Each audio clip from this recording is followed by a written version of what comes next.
and scholar. He is a founder and director of the International Landslide Center at the University of Durham.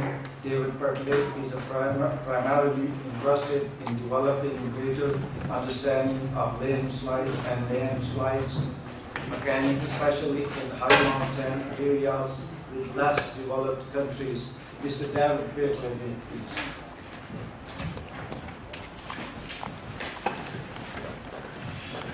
Thank you very much indeed, and good afternoon. It's a great pleasure to have the opportunity to talk to you this afternoon. I was asked to say a few words about natural hazards and about climate change. So what I'd like to do is to spend a little bit of time talking about earthquakes in this area, and then go on to talk about climate change and the implications of that for landslides. And I'll finish off by just saying a few words about Attabad, because we worked extensively on Attabad last year. The background to this is that, in fact, at Durham, I'm the director of the Research Institute, which looks at hazard and risk from all dimensions, from security and social risk through health to landslides and floods and earthquakes. So I'm in a fairly fortunate position of being able to work with a range of colleagues across these issues. So next.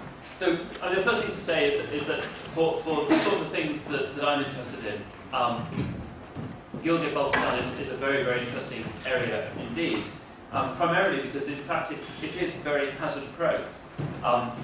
In fact, it is a true multi-hazard environment, suffering potentially from the effects of everything from earthquakes through glacial lake floods, traditional river floods, problems associated with permafrost melting, landslides and avalanches.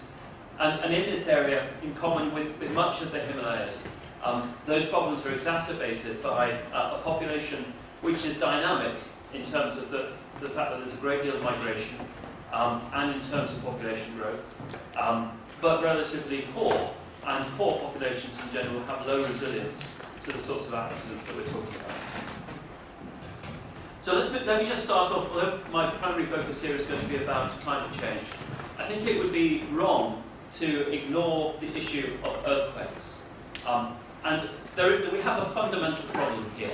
And the fundamental problem was actually illustrated rather well by the Japan earthquake that we saw just a month and a half ago.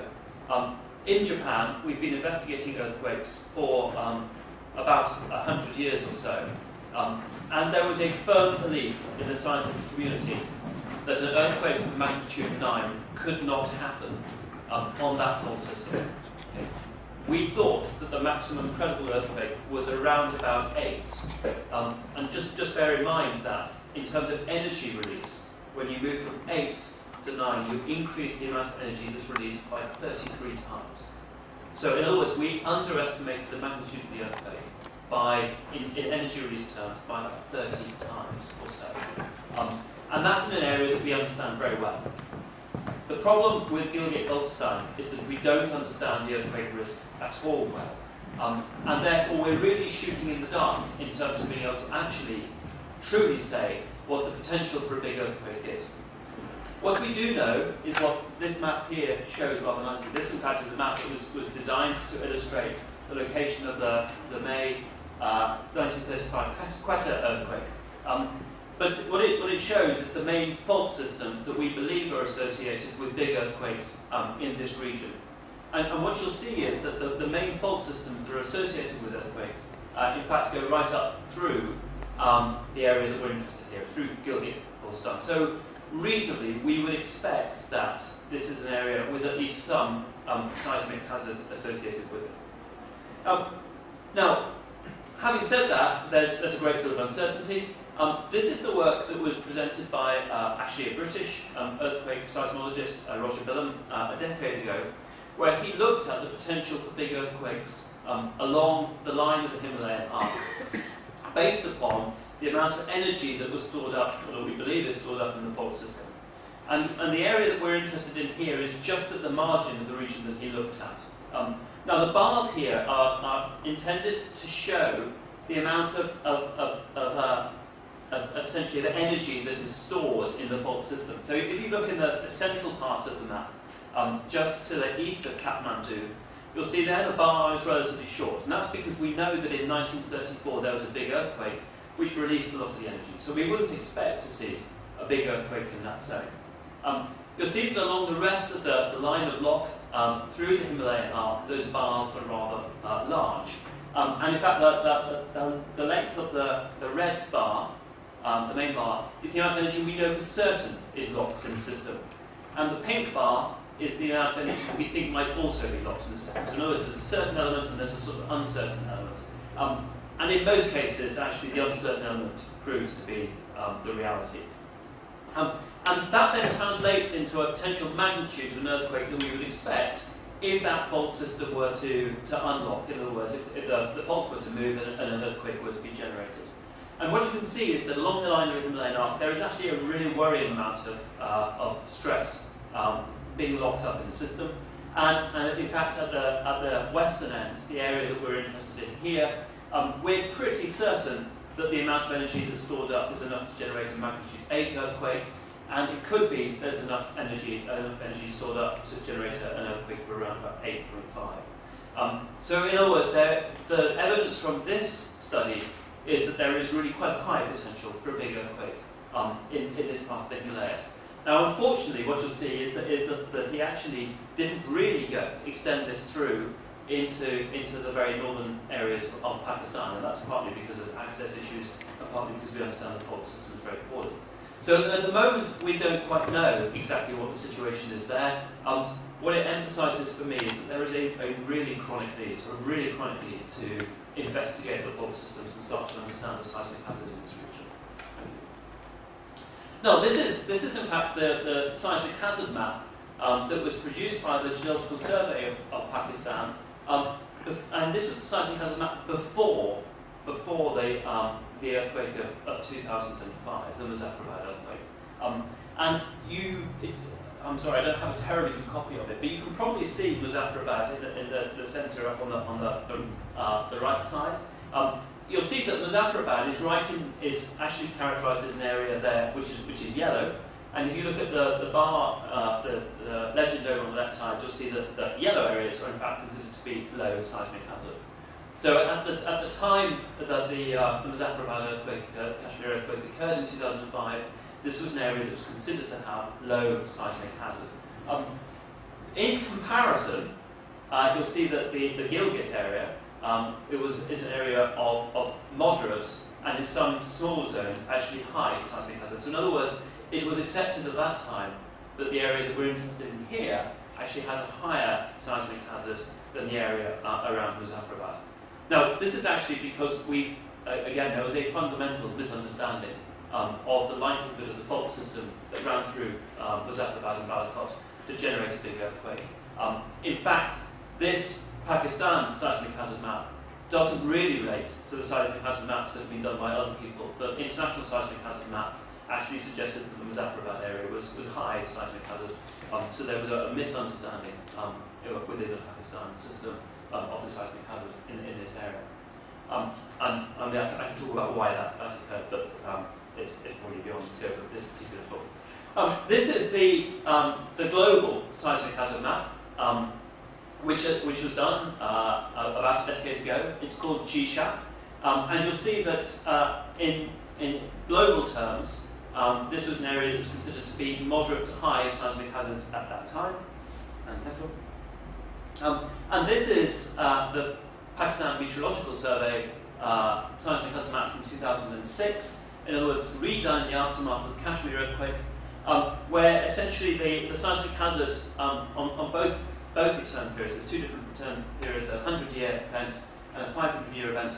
At this point, there was a recognition that in fact the seismic hazard across this area was rather higher than has been thought, and in fact the seismic hazard for Gilgit-Baltistan was considered to be about the same as the seismic hazard for Muzaffarabad. So in other words, that's the sort of size of the seismic hazard that we're talking about. Thank you. And this is, as far as I can tell, the most recent seismic hazard map generated by the Pakistan Meteorological service, and it in fact puts the seismic hazard in the Gilgit-Baltistan area as being moderate to high. So in other words, there is increasing evidence that there is a significant earthquake risk in the Gilgit-Baltistan area. But at the moment, exactly what that earthquake risk is rather problematic. Next one. Now, we should also recognise that this is an area in which, based upon building styles, vulnerability to earthquakes is very high. Our experience from elsewhere, in particular, of course, with the Kashmir earthquake and more recently the Sichuan earthquake and then the earthquake in Haiti, is that unreinforced masonry buildings, in other words, buildings built with unreinforced brick, or with weak concrete frames, perform very, very poorly in earthquakes, especially if they have heavy roofs. And this, I mean, I'm sure most of you know the location here, but the sorts of buildings that we're seeing across the whole of this area is exactly the wrong type of building to want to have an earthquake in. So in other words, even a moderate sized shake would lead to potentially quite high levels of damage. The next one. And just to illustrate that, this is some pictures that I took of Balakot in the aftermath of 2005. Balakot for the earthquake on the bottom right-hand panel, and exactly the same bits of Balakot in the other three pictures. The level of destruction across Balakot, as you probably know, was almost total. Almost no buildings were left intact. The ground shaking at Balakot was high, and in particular there was a high vertical ground shaking. The bridge in the top right illustrates it rather nicely because the bridge deck, you can probably see, is displaced laterally.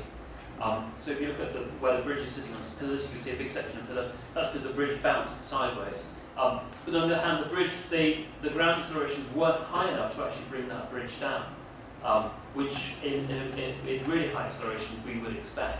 So in other words, the vulnerability of the buildings was really very, very high indeed, and that was the major contributor to the magnitude of the impact in Balakot.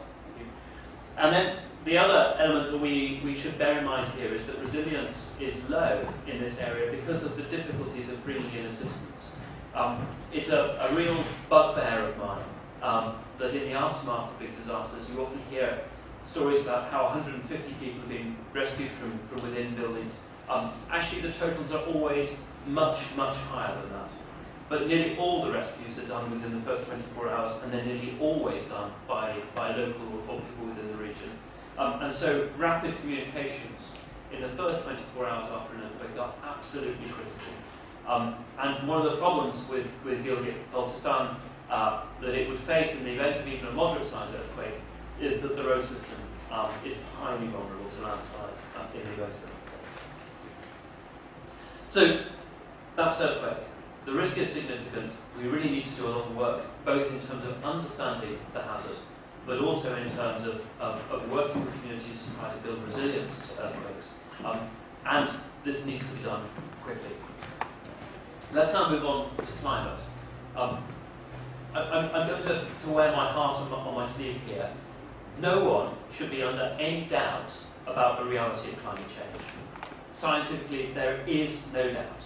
You may hear a lot of rhetoric in the wider community about whether climate change is real or not. Scientifically, there is no doubt at all. Okay, so it's real, we've got to deal with it, and it's going to continue to occur over the next century or so. This is the 2007 IPCC forecasts for Asia in terms of climate. The area we're talking about here, the warming over the last 70 years or so, amounts to about 0.7 degrees C. That's not a huge amount, but it's fairly typical on a global basis. The current estimate is based on these graphs, and of course there's quite a big range in these graphs, primarily because it's very difficult to estimate how much carbon dioxide there's going to be in the atmosphere, because that depends upon whether we continue to burn carbon dioxide at our current rate, or produce carbon dioxide at a higher rate, for example, as India and China industrialize, or whether our attempts to reduce carbon dioxide are successful. So that gives us a big range in the responses we might expect to see. I mean, typically they're in the range of 3 to 4 degrees centigrade warming in this area by the end of this century. And that makes the South Asia, and in particular the Himalayan region, very, very vulnerable to the effects of climate change, much more vulnerable than most other places in the world, especially in the low latitudes. We normally expect to see the biggest impacts occurring in the high latitudes, in the polar regions, and lower impacts in the tropical regions. In this case, the impacts are really rather high for a low latitude region. So these are the IPCC's maps of the impacts of climate change. The top three maps shows temperature response, with the redder colours being basically greater warming. The left panel is annual, the central panel is winter, and then the right-hand panel is the summer warming. And what you see is that typically in the region we talk about, as I say, a 3 to 4 degrees centigrade warming. For South Asia, we believe the average will be about 3.3 degrees C, and for Tibet it's about 3.7 C. It's probably more sensible to take a Tibetan warming than it is South Asian warming. The other expected impact is that precipitation is likely to decrease overall. Decrease, not increase. So in other words, we expect the monsoon to weaken, not strengthen. And I'll show you in a minute there's some evidence that that's occurring already. But that the extreme precipitation events will increase. There is very strong evidence that extreme precipitation events, in other words, the most heavy rainfall events, are increasing globally at the moment. The best study is in Taiwan, and in Taiwan the data is absolutely clear that the extreme precipitation events have increased by about 60% over the last 30 years. And of course you're probably seeing that reflected in the processes you're observing in this area. And almost all of the climate models indicate this increase in precipitation intensity, but a probable decrease in overall precipitation total. Now it should be said that one of the problems that current generation of climate models have is that they don't actually replicate the monsoon terribly well. Or in particular, they lead to a great deal of uncertainty as to exactly how the dynamics of the monsoon will change, because the monsoon is affected by a whole series of different processes in the local area. So there is considerable uncertainty about the exact impact on the monsoon, which means that there is a big range of precipitation things that might happen. But most of the models suggest a slight decrease in overall monsoon intensity, monsoon total, but an increase in the peak. And the next one. And in fact, if you look at the long-term records of the monsoon across the whole of the Himalayas, from 1950 through to the mid-2000s, which is when the most recent study was done, the blue line is actually the monsoon area, so in other words, the area affected by the monsoon, and the green line is the amount of precipitation in the monsoon.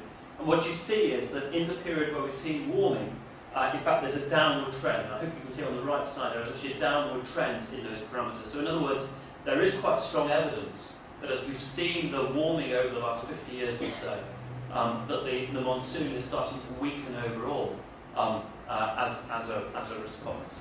And this, of course, potentially creates a potential increase in drought risk in many areas. Actually, what you don't really want to see is the monsoon weakening with almost all the precipitation occurring in a small number of very big rainfall events, because the water will run off very quickly and generate floods, and the rest of the time we'll have a period of drought. So in other words, the changes are quite profound. So we might see a whole range of potential impacts associated with a warming Gilgit-Baltistan. So we might see, for example, more drought over long periods. We may see some real challenges in terms of sustaining or increasing agricultural productivity, which picks up on some themes that were mentioned earlier. We may see increased flood potential associated with these more intense rainfall events. We certainly see increased landslide and rockfall potential, and I'll talk about that in a few moments. And of course, there is a profound need for adaptation to these changes. Now, one element that might be a little bit of a surprise to you is the one around glaciers. This is some data actually that was published earlier this year about the potential for glacial lake outburst floods. This essentially occurs when a glacier starts to retreat and water is released. Very often that water is pooled in the front of the glacier behind the sediment pile that's been created by the glacier. And eventually the water breaks through and creates a flood that again goes down the valley. And the Hunza River is very prone to glacial outburst flood events. There's a long record of these sorts of floods occurring on the Hunza River. And there's been quite a lot of emphasis in the central part of the Himalaya on the fact that there is increased generation of these pools of water and therefore increased potential for these glacial lake outburst floods as warming occurs. And in the central part of the Himalayas, there is quite rapid retreat of the glacial system. And so in other words, the glaciers are becoming noticeably smaller. These lakes are being generated, and that creates the potential for these big floods. And this is essentially a study that moves from the east to the west as we go from left to right here. And you'll see in the West Nepal, Everest, Bhutan area, all the bars are above the axis. And in other words, what this is showing is that the lakes are expanding, and in other words, the glaciers are retreating. Interestingly, though, when we come over to the area that we're talking about here, the Karakoram area, in fact, most of the lakes are becoming a little bit smaller. So in other words, at the moment, there is no evidence for increased glacial lake outburst flood activity. And the reason for that is that in this area, in fact, the glaciers aren't retreating at anything like the rate that they're retreating over in the central part of the Himalayas. And this may well be associated with one of the other effects of warming, which is that in some areas you get increased precipitation, you get more snow in the winter, and that's actually sustaining the glaciers against the warming at the moment. Exactly what will happen in the future is very uncertain, but at least at the moment there isn't any real evidence of big changes in this respect. So let me now just move on to talk a little bit about landslides. So I'll just talk about landslides in general and what we expect to see, and then I'll talk a little bit about Actibad and the work that we did there. This is a graph actually of the number of people killed by landslides worldwide. It's a data set that we maintain at Durham. So since 2002, we've seen about 80,000 people killed by landslides. You'll notice that there's two big steps in the data. Those big steps are actually associated with the Kashmir earthquake and the Sichuan earthquake. And it does illustrate the real risk of earthquakes in high mountain areas and what they do to the population. Now we can of course break that down into some specific areas. So we can look at what's happened in terms of landslides in the Himalayan region. And what we see is that there's a very strong upward trend in both the occurrence of landslides and also in the number of people being killed by landslides. These are for rainfall-induced landslides, so doesn't include the earthquake ones. But there's a strong upward trend in both of those data sets at the moment associated with basically increased landslide risk. There's probably two reasons for that. One is that in fact we think the increase in precipitation intensity is probably driving increased landslide occurrence. And then secondly, there's a human element. In other words, there's more people living in more dangerous places, and that means we see more landslides killing people. And just the importance of that is illustrated if we just take this map, which is 2006 to 2009. Each dot here is a single landslide that's killed someone worldwide, and you see just how many people have been killed by landslides in the Himalayan region. There really is an extraordinary hotspot in this zone. So if we break this down, this is what the distribution looks like across the Himalayas for the same actually since 2004 to 2009. You see that in fact there's a huge concentration of landslides that kill people in the eastern part of the region. And the top graph here is actually the annual precipitation. So where the precipitation is high, what we see is a higher occurrence of landslides. The area that we're interested in over on the west side is really interesting in terms of the way that the landslides push up into the high mountain areas in a way that they don't in the east. Of course, that reflects the dynamics of the population and also the landscape. But notice that there is a high concentration of landslides in Pakistan and Kashmir as well. So we confidently predict that we'll see an increasing toll from landslides associated with these population changes and associated with the changing climatic pattern. So let me then just go on to talk a little bit about Atabad, because Atabad is a very, very nice, or very awful, depending on your perspective, case study of just what can happen. Now, I'm sure that most people in the room are familiar with Atabad.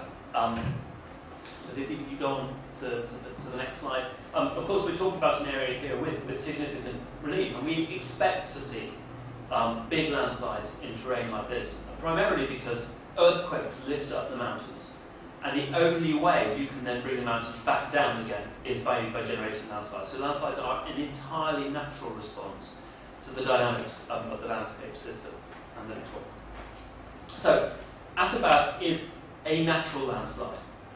It is not a human-induced landslide. There is no human element of causing this landslide. It's a landslide that would have happened in the landscape whether there be people there or not. Okay. The slope started to move in 2003. It was quickly identified as being potentially unstable, and focused humanitarian assistance were quite active in the period 2003 and 2010 in monitoring the slope and identifying it as being dangerous. The picture on the right-hand side here, at the bottom right-hand side, is in fact the slope that finally collapsed. You can see it was terraced. It actually comes from a report that was written by Focus, identifying that there were significant problems on this slope.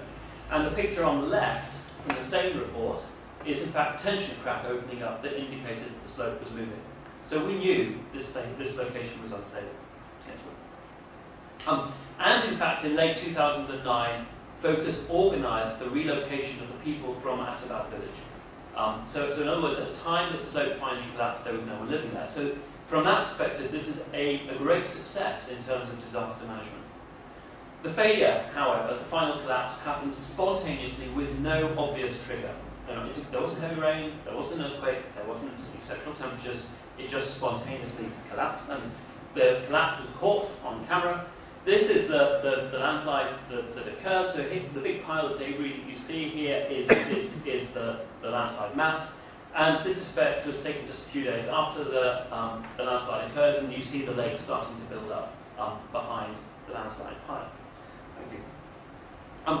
Unfortunately, there were 19 fatalities from the landslide. Those were not the people of Atabad. In fact, the Atabad landslide caused this rather extraordinary secondary landslide, which was that the landslide happened into a section of valley where there was some debris already piled up. That debris then formed like a tsunami-type wave that went down the valley. And on the left side, in the centre of the image, where more or less where the arrow for point 3 is, there was a small community of people there who were cutting grass at the time, and 19 people were hit by this secondary flow and killed. So this is taken from the top of the Atabad landslide looking downstream, and the black stuff is this secondary flow that went a few kilometres downstream. I don't think it was foreseeable, actually, that there would be this secondary landslide. So in other words, those deaths were, I think, unavoidable. You see the buildings here in the main image. That, in fact, is the community that was hit by the landslide. Now, just 3 kilometres downstream from Atabad, there's another valley-blocking landslide, and that occurred in 1858. Also generated a very big lake, and within a year of that lake forming, there was another landslide into the lake, which created a wave that went over the top of the landslide dam.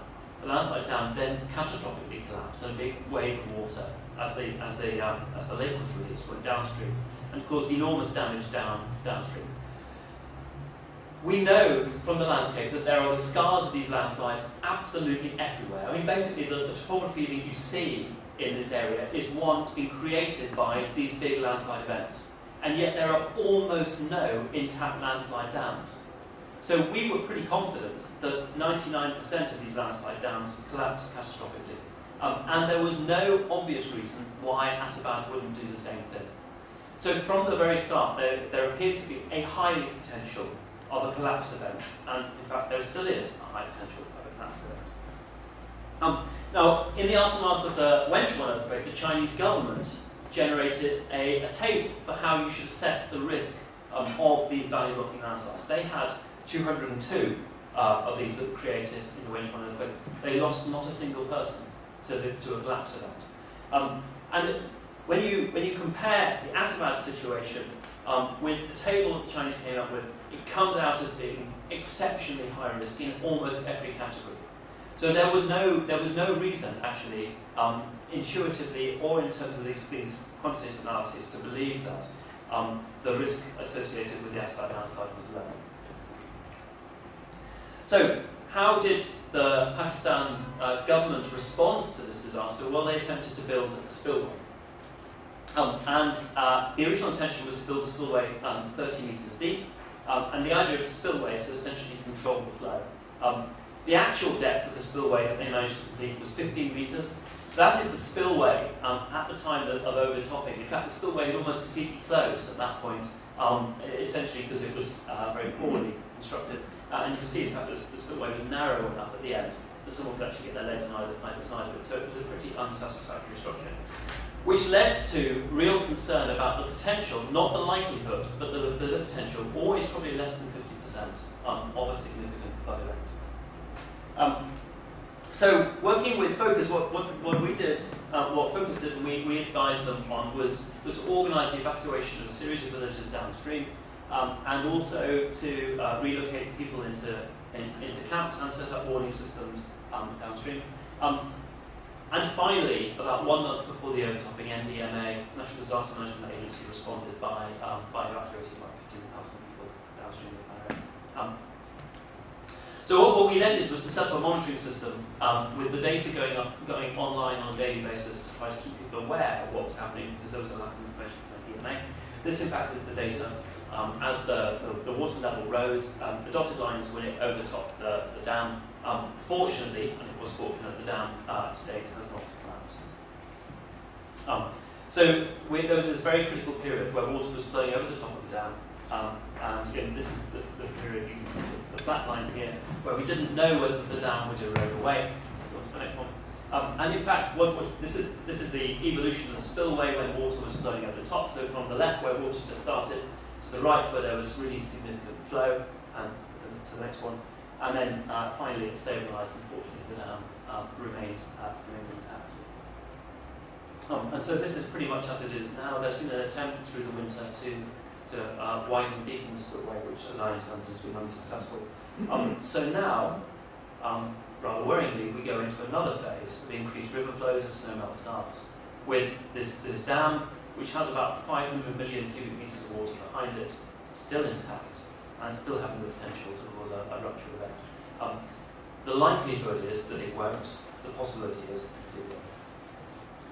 So there is, of course, a whole series of really significant management problems here, which illustrate really the lack of preparedness. And the first is, of course, the Karakoram Highway remains blocked. And after last year's flood, or during last year's flood, that actually meant that there was, because of the blockage of the road downstream, there was a significant period where in fact the whole of Gilgit-Baltistan was cut off.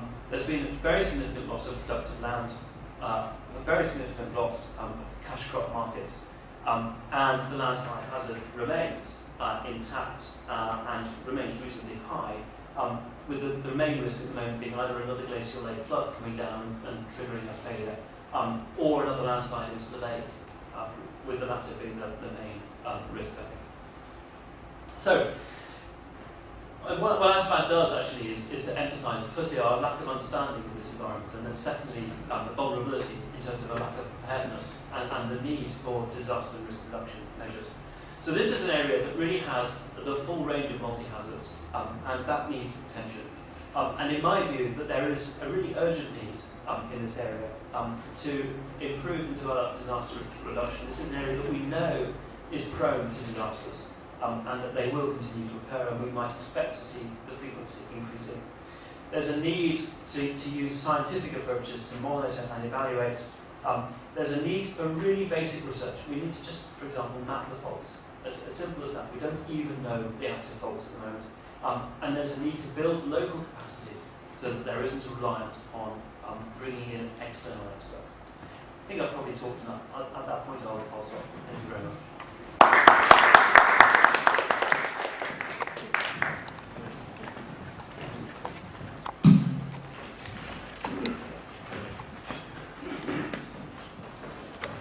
This was Mr. Dawood, Petley, who was talking on climate change, including with the storm impacts on humans and hazards. And probably later at a later stage of time for getting more information and knowledge about this, because it is really, really important for us. Here, I mean, the lack of information about these climate change and the ecological issues are enormous within Pakistan. And I remember the last time when there was a flood in Pakistan, and I monitored like a few discussions on Pakistani channels, and they were saying of some, educationists, rather they were expert, I don't know, but they were saying that it was, in terms of the people those who are opposing the construction of the Kala Dam, that if they had not opposed, the construction of the Kala Dam, this we wouldn't have, had this situation now, the earthquake, and that is the lack of understanding and misconception about this whole system that needs to be improved and understood. Over next speaker is